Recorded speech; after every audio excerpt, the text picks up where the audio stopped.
Today on Carolina Week, from gerrymandering to gun control, the politics you should expect to see on your North Carolina ballot. And with fall comes funnel cakes and more. A look at this season's fun going on across the state and right here in Chapel Hill. All this and more next on Carolina Week. From the UNC Hussman School of Journalism and Media, connecting Carolina's campus and community, this is Carolina Week. Good morning and welcome to Carolina Week. I'm Stephen Schlink. And I'm Kelly Kendall. On this day, over 200 years ago, the cornerstone of Old East was laid. Thus began the existence of the University of North Carolina at Chapel Hill. Every year on October 12th, the school celebrates University Day to remember the past, present, and future of the institution. Students are excused from class to allow them to attend the ceremony at 3:30 at Memorial Hall. The ceremonies will include presenting awards to distinguished faculty members and alumni. One of them is Karen Parker, the university's first Black woman to enroll and earn an undergraduate degree. Parker graduated in 1965 with a degree in journalism. At Carolina, she was the editor of the UNC Journalist. She was also active in the civil rights movement, participating in sit-ins and protests and enduring 2 arrests for civil disobedience. She wrote about the 1963-64 civil rights movement in Chapel Hill and her own experiences in her diary, which can be found in the Southern Historical Collection at Wilson Library. This afternoon, during the University Day ceremony, she'll receive a Distinguished Alumna Award. If you haven't registered to vote yet in North Carolina, now is the time. Friday is the last day to register to vote in the upcoming midterm election next month. Your very last chance, though, is during early voting. Same-day voter registration is an option at early voting sites from October 20th until November 5th. Just as North Carolina gears up for a sizzling midterm season, the state's voting maps are back in the spotlight. Last week, the North Carolina Supreme Court revisited legislative and congressional maps being used in the upcoming election. They were approved shortly after the first maps drawn by Republicans were struck down. Some groups are still contesting the new map's legality. Despite the push for more litigation, the state's high court said it's too late to redraw maps in time for midterms. Talon Kane is here to show us what about these maps is causing so much division. Talon.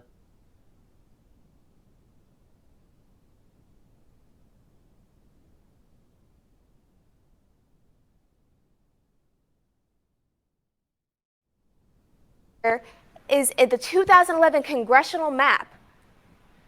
This map here is the 2011 congressional map. And you'll notice there are only 13 districts with very interesting and complex lines divvying them up. At the time, the Republican Party, which drew this map, held 8 of the 13 seats available, which is basically the majority, holding over half of the seats. This is called gerrymandering, and that's why Democrats and voting rights advocates argued that they were skewed to favor the GOP. Now taking a look at the 2022 map, not only was there an additional district added, but the district lines are more straightforward and uniform. You'll also notice the district numbers have been reassigned for the most part. Still, most of the state remains red, with those same Democrats and advocates arguing that the districts continue to favor Republicans. As I said earlier, we know that it's too late for maps to be redrawn for the election next month, but what we still don't know is when justices will rule and decide whether these maps are gerrymandered or not, if at all, this year. If you're wondering where your district is and who is on your ballot, visit www.ncleg.com for more information. A topic that could be on the ballot, gun safety, and the UNC chapter of March for Our Lives is hosting a rally against gun violence on Friday night. March for Our Lives is a youth-led anti-gun violence organization formed after the deadly school shooting at Marjory Stoneman Douglas High School in Parkland, Florida in 2018. The rally will feature keynote speakers, voter registration resources, and time for reflection on what they believe is a gun violence epidemic in America. Anyone interested in attending should meet in front of the South Building on the lawn by the flagpole this Friday at 5 p.m. This is the same place UNC's first March for Our Lives rally took place in 2018.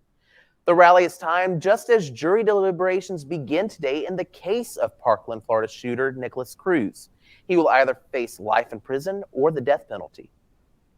And as the conversation around gun control continues across the country, politicians and people are emphasizing the importance of responsible gun ownership. There is a growing number of Black women across America who own guns. Out of the National African American Gun Association's 30,000 members, 60% are women. Carolina Week's Lauren Ficton met with two Black women gun owners and asked them why they carry. A step inside Doreen Wilson's apartment reveals some of the things she holds most valuable: family relics, personal memorabilia, records of achievement. But not everything of value can be seen in plain sight. I got my firearm as a result of being held at gunpoint in the parking lot of my apartment when I lived in Baltimore. And my brother immediately took me, after that, and was like, "Here, you need a gun." 60% of National African American Gun Association members are women. During the COVID-19 pandemic, gun sales rose, particularly among people who are Black and female. But for Wilson, the question of whether this reported rise is truly representative of gun ownership among Black women can be chalked up to one thing. No one asks. No one's asked us. Black female voices have been historically unaccounted for. In light of these statistics, Wilson suggests that gun ownership among the women in her family may go back several generations, and that there have been moments throughout American history where Black women were likely to be armed. Certainly in my own research, I have come across armed Black women back in the 19th century. Antoine Hunter, an assistant professor of history at the University of North Carolina at Chapel Hill, is currently writing a book about the use of firearms among Black North Carolinians from 1729 to 1865. When you get to the 1820s and 30s, and then heading through the U.S. Civil War, and even during Reconstruction, there are women who are armed. Charlotte-based firearms instructor LaToya Workman purchased her first gun in 2019 for self-protection. She founded her company, Woman with a Weapon, the following year to empower women to become responsible firearm owners. My grandmother had a revolver 38 Special that she would carry to her to back from work. When I first started getting into my firearms journey and bought a firearm, my uncle told me I needed to get a revolver. And it brought that back to me, and I actually named my revolver Ethel after my grandmother. For Wilson, America's current political and social landscape shouldn't be credited as the sole reason for the recorded rise in gun ownership among Black women. We lived through civil unrest century after century, decade after decade. So to say that that would be a catalyst would be ignoring our very existence.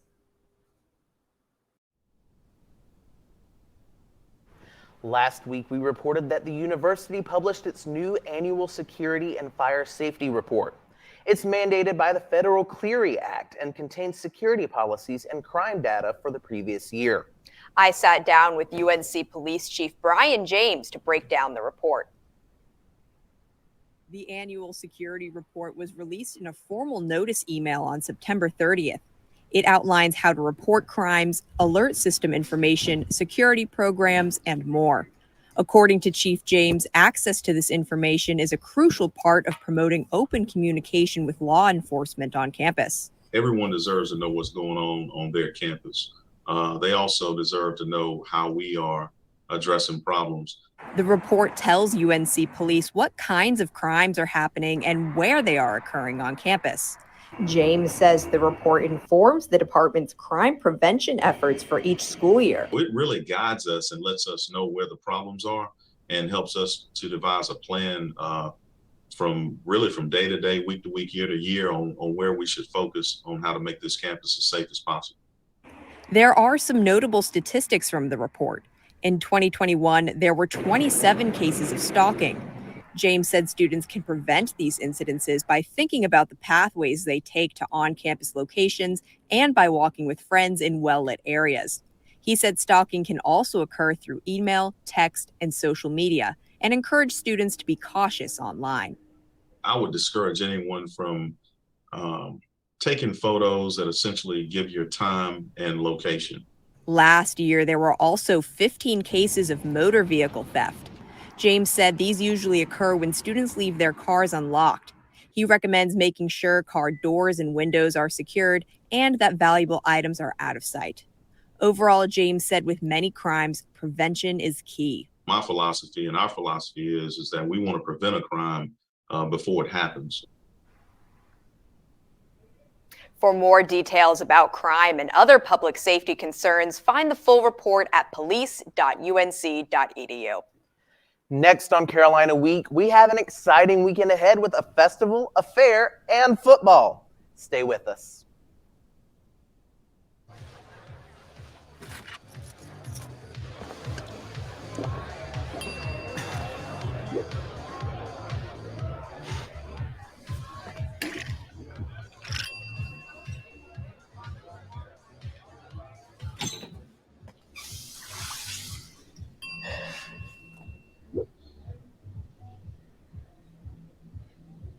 If you need to do something to feel okay to drive, you're not okay to drive.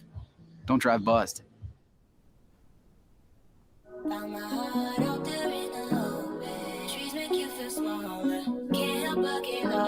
Feel the beat of nature at a park or forest near you. Find a forest and music inspired by nature at discovertheforest.org. Well, it's no secret that law school is an arduous field, but all that hard work has paid off for recent UNC law grads. July's bar exam results are in, and Carolina students exceeded the state pass rate by a whopping 22 points. Better yet, 93% of those who passed were first-time test takers. This makes Carolina Law the only law school in the state to maintain its passage rate for first-timers. And that's not the only accomplishment here at UNC this week. UNC is celebrating Research Week to highlight the university's role in advancements in research. Events include a forum at the Wilson Library this afternoon and a seminar about how learning analytics can improve undergraduate education on Friday. You can find a complete list of events at researchweek.unc.edu. Chapel Hill's favorite fall festival is back. Festa-Fall features dozens of local artists, performances, and interactive art experiences every Saturday throughout the month of October. This weekend, a popular vendor known as Poetry Fox can write you a custom poem. Next Saturday, the Living Arts Collective will put on a live performance downtown. Food trucks, live music, and community mural making are just a few of the other activities that you and your friends can all enjoy this fall at 140 West Franklin Street right here in Chapel Hill. And Kelly, Festa-Fall is not the only thing in town this week. That's right, Stephen. Just down the road, the North Carolina State Fair is less than 24 hours from opening day. The fair will be back in town from the 13th to the 23rd, featuring tons of new food options, including, Stephen, now are you ready for this? Battered rattlesnake sausage, deep fried and topped with avocado sauce. The fair is also bringing new rides like the Air Max and the Wave Swinger 2. Adult tickets are $10 when purchased online before opening day. After that, they're $13 both online and at the gate. Don't forget to bring a clear bag to carry any personal items inside for a speedy entry to the new rides and unique food.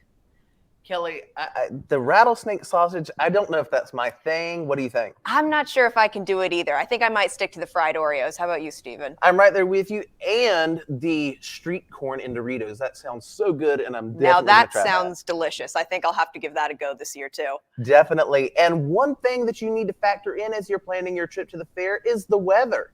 Here to tell us if we can expect good weather for the fair is Carolina Week's meteorologist, Brian Foster. Brian. Absolutely. It's going to be great weather this weekend, just in time for the state fair. I think the best day to go is going to be on Saturday. Temperatures will be in the lower 70s, sunny skies all day in the afternoon on Saturday as well. Temperatures will be slowly cooling off in the mid-50s later on at night. Great weather to be outside. Great weather to enjoy some of the comfort foods. This is a new food coming to the state fair. It's honey butter chicken. It's be smothered in honey butter, just deep fried chicken. Sounds great already, right? So we're going to have great weather for the state fair later on this weekend, but we got to get to that point first. I want to bring your attention to this picture I had taken when I went to Canada over the weekend. What's important about this picture is that there's some increasing clouds moving into the area. This is what's going to be happening in our area later on this afternoon into the evening, followed by some rain showers overnight, especially tomorrow morning. So we're going to have a wet day tomorrow. When you want to bring your umbrella to your classes, as we got a cold front moving across the country with help from a low pressure system over the coast of North Carolina. It's going to be bringing in some moisture, some rain into the area, especially before lunchtime tomorrow. So make sure that you're ready for the rain that could be moving in tomorrow morning. But good news is tomorrow night, the cold front is going to sweep some of this rain out of the area. It's going to take a little while, though I'm optimistic we can see some sun tomorrow afternoon. Dry and cool tomorrow night, especially by Friday morning. But looking at our forecast for tomorrow, waking up early for your classes in the morning, you'll definitely need an umbrella. Temperatures will be close to 60 degrees. Rain will be moving in by 7 o'clock in the morning. Rain will continue to linger throughout lunchtime, maybe even lingering on at 3 p.m. tomorrow afternoon, just in time for your classes to end. However, the more sun that we see, the higher our temperatures will be. So I've bumped our temperatures up to the mid-70s by 3 o'clock tomorrow afternoon. So I'm really optimistic it'll be dry for your evening plans tomorrow. So as I said, we've got a cold front moving through later this week. Temperatures will be warm tomorrow at 76 degrees. Our first cold front is going to knock us down to the upper 60s by Friday afternoon, so a little bit cooler but manageable. Be rebounding this weekend just in time for the state fair, but really our temperatures will be taking a dip later on early next week. This could be our strongest cold front of the season so far. And in fact, according to NOAA, in their words, we'll be much below average in our temperatures early on next week, maybe even a couple days even after that, going on to later next week. So just be mindful when I return next week that we're talking about some properly chilly weather moving to the area, especially by Tuesday, Wednesday next week as well. So keep that in mind. Up until that point, though, it's going to be warm. Some increasing clouds later on this afternoon, some rain showers moving in tomorrow morning into your lunchtime hours, but I'm optimistic once again that sun will return, followed by some sunny skies for you to enjoy the state fair later on this weekend. So Kelly, Stephen, what foods are you looking forward to for the state fair? Thanks, Brian. Looks like I'll be headed to the fair this weekend to get some of those chicken fries. Yes, I'm right there with you, Kelly. When he showed those, my mouth just started watering. I cannot wait. And I'll be out there next Tuesday and Wednesday and be covering it live for you on next week's show, so be sure to tune in. Well, Kelly, we've talked festivals, we've talked fairs, and coming up, we're going to talk football. Stay tuned. I'm Chris Jakimick. I served in the United States Air Force and I deployed 3 times. So in 2017, I was serving as an Air Force First Sergeant. Our motto in that role is "My job is people, everyone is my business." But unfortunately in that year, I would lose my own brother, Lance Corporal Adam Jakimick, to suicide. The majority of veteran suicides are from guns. I store my weapons securely, not only for myself, but for my family. My service never stops. STEM is everywhere, like here, behind the scenes of The Walking Dead. When we break down clothes, we tumble it with sodium phosphate, rock salt, and dish detergent. We stitched together images of our model and created a 3D set that could be walked through in a VR headset. We're able to turn 12 walkers into 1,000 walker hordes. STEM can create new worlds on and off the screen. What will you make with STEM? Get inspired at shecanstem.com. Welcome back to Carolina Week. Last night's men's soccer game proved that slow and steady truly wins the race. Let's turn to Sports Extra anchor Bella Geskos for more. The Tar Heels kicked off another evening at Dorrance Field on Tuesday, hoping for a consecutive win at home. While the game was scoreless until the 82nd minute, UNC was having a dominant game, having a total of 16 shots on goal versus VCU's 1. Scoring has been an issue for Carolina, and it didn't help when midfielder Juan Cafario went down with a game-ending injury. It looked like another scoreless tie for UNC until Milo Garvanian played a beautiful ball 10 yards out that ended in the back of the net by attacker Akeem Clark, and a great save in the closing seconds sealed the deal for the Heels 1-0. Head coach Mac Brown provided injury updates on 4 Tar Heels. Graduate defensive lineman Raymond Bohasic and senior defensive back Don Chapman won't play this weekend against Duke. Both players are battling upper body injuries. Brown also noted that sophomore linebacker Ra Dilworth and senior offensive lineman William Barnes will be evaluated throughout the week, and decisions about their ability will come closer to game time. Carolina football running back British Brooks will return for the 2023 season. Brooks came into the 2022 season looking to be the starting running back. However, in August, he suffered a lower body season-ending injury during training camp. Last season, Brooks finished with 295 yards and 4 touchdowns. The women's golf team traveled up north to compete in the Ivy League Intercollegiate and brought home some hardware. Carolina had outstanding performances during stroke play, taking home both championships, while senior Krista Jankari picked up her first collegiate win. In match play, UNC had 3 wins and a draw to help the ACC beat the Ivy League. The UNC men's golf team is playing in the Stevens Cup in Florida this weekend and wrapped up stroke play yesterday. David Ford was crowned the individual champion and tied the UNC record for most strokes under par with a run of 8 straight birdies in the second round. All 5 Tar Heel athletes placed in the top 10, and the team finished 46 under par. They're headed back out for match play today. And the UNC women's tennis team is headed to the ITA Regional Championships in Winston-Salem starting tomorrow. The Heels are led by Fiona Crawley, who's fresh off her ITA Women's Singles All-American National Championship victory. Crawley will look to add to her already impressive resume this weekend at the ITA Regional Championships. Annika Yarlagada and Carson Tangalik also made the singles semifinals last weekend and are the keys to UNC's success on the court.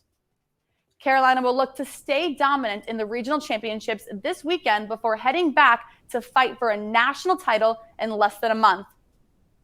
While fall sports are cooling off, one spring sport is heating up at the club level. Reporter Anna Katermeyer has the story. As president of the club softball team and varsity team manager, UNC senior Brie Lucero has made sure to keep athletics a big part of her college experience. I was kind of lost in finding a community at Carolina, and one of my old travel ball teammates, Paige Jackie, was the vice president of the club softball team at the time. So I went and I tried out and I made the team. This year, Lucero is in charge of the club team and holds many responsibilities. After being president for about a month now, the responsibilities you have to complete to just be a club, reaching out to all the other teams, to keep the girls engaged and everything. She also works for the varsity team as a manager, which brings on an entirely different set of duties. As a manager, probably one of my main roles is front tossing to the girls, maintaining the field, finding a way to help out. Working as a manager has given her many memories she won't soon forget. I got to travel with the team down to Florida State, and I got to watch them beat Alabama. That was really exciting. As a pre-dental student, it's a question how Lucero fits all her obligations into her schedule. I need to do one thing. I throw that ball up in the air and hope the rest don't fall. Lucero and the club softball team next play in Wilmington against UNCW on October 16th. I'm Anna Katermeyer reporting. Tune into Sports Extra on Friday for a preview of the big game against Duke. We'll be right back after this.